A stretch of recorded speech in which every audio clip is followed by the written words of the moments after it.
Phil Spencer continues to promote Call of Duty on PlayStation, which is kind of crazy considering he's in charge of Xbox, and yet everywhere we look, we see Phil Spencer talking about Call of Duty on the competing platform. I want to give you a breakdown of his recent comments about a longer commitment on PlayStation. He actually mentioned the PlayStation 7. I also want to talk about console tribalism, and I want to end the video by saying, what is this deal really about?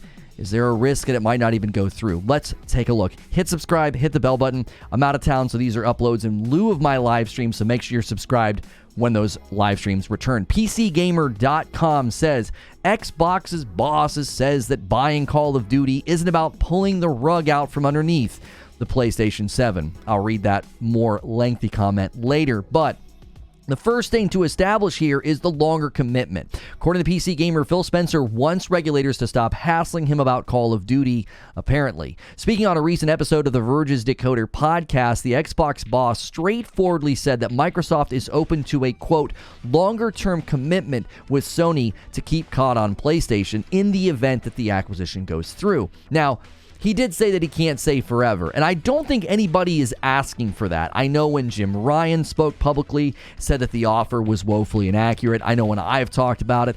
I don't expect Microsoft to say forever or to write that down in the contract. I don't even know if you can use that as a legally binding word, but he said, quote, the idea that we would write a contract that says the word forever in it is a little bit silly, but he'd have no problem at all making a, quote, long-term commitment that Sony would be comfortable with, regulators would be comfortable with. So he's saying, listen, we're willing to do a longer-term commitment here. If it makes Sony comfortable, it makes the regulators comfortable. You can kind of hear it in his voice. It's like, listen, we're willing to do whatever it takes here. We want this deal to go through. Whatever we got to write, whatever commitment we got to do to get Sony to be happy and the regulators to be happy about Call of Duty.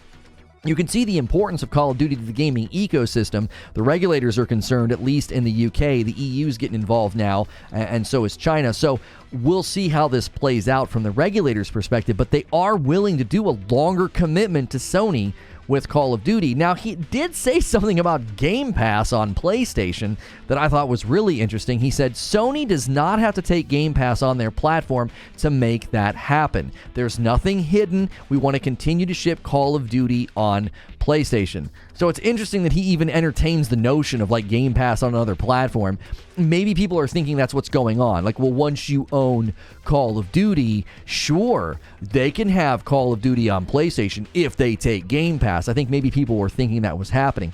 I've actually had people theorize that Microsoft is going to try to put Game Pass on other platforms. I don't see that happening. I don't see Sony allowing the Game Pass subscription to be on PlayStation. And according to Phil Spencer, that's not a requirement. They're not going to have to do that. Now, he's said this a lot. If Spencer sounds a bit exasperated, according to PC Gamer, it's probably because he said some variant of COD will stay on PlayStation so many times that he must be sick of hearing himself say it. I'm sure he's sick of saying it. He's constantly establishing consumer confidence in the competitor's platform, like constantly having to say to everybody that's worried about Call of Duty on PlayStation, it's going to stay on PlayStation. Like, he's the head of Xbox and he's out here promoting the competitor. He's telling all PlayStation fans that their confidence in the platform can continue.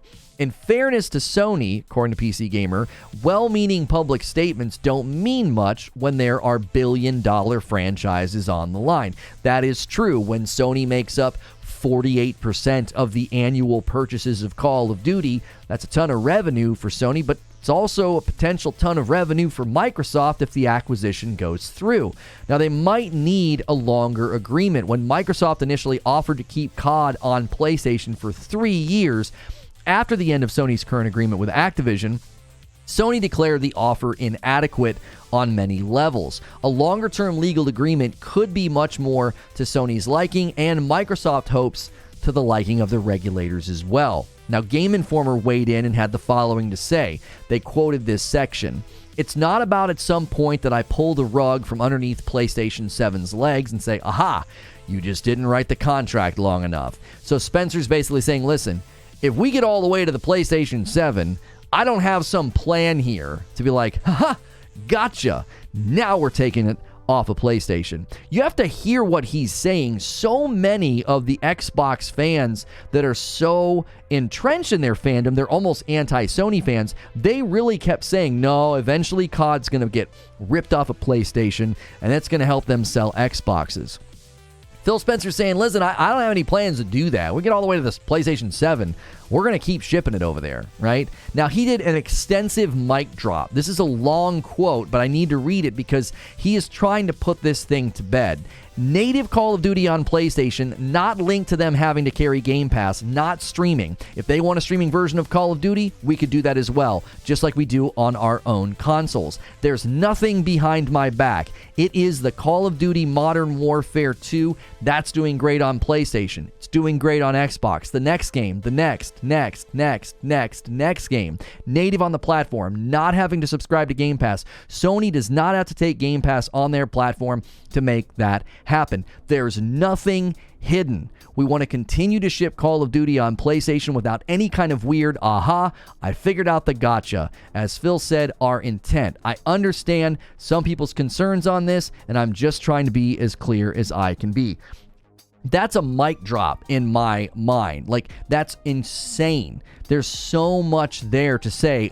As many times as I can say it, as many times I can reiterate this, we are keeping Call of Duty on PlayStation. Now, the regulators are still in process, even if you just ignore Call of Duty for a second, which is hard because it's huge, and Warzone 2 is here, and Modern Warfare 2 is here, and it's making tons of money and not running all that well, but the EU is getting involved. So the UK is, I guess, finishing up. I don't know if they've come to a conclusion yet. The EU is getting involved.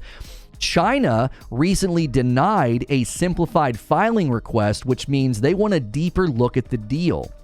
So there's a simplified filing request that you can submit to the regulators of a country, and they said, no, we're denying that. We would like to get a closer look at this. And it's not surprising because, you get into the Asian markets and they have a lot of PC gaming community members. They have a lot of consumers that they may be concerned about with the PC Game Pass and it wanting to kind of leverage its strength. They've made mention in other articles that PC platform is where they see a lot of their Game Pass growth potential, as they've pretty much established their saturation rate on the Xbox platform. They're not going to get much more Game Pass subscribers on their console. Now, some analysts are saying that this may just be too much trouble. Microsoft could just back out and say, this is just a nightmare. We didn't think this was going to go this way.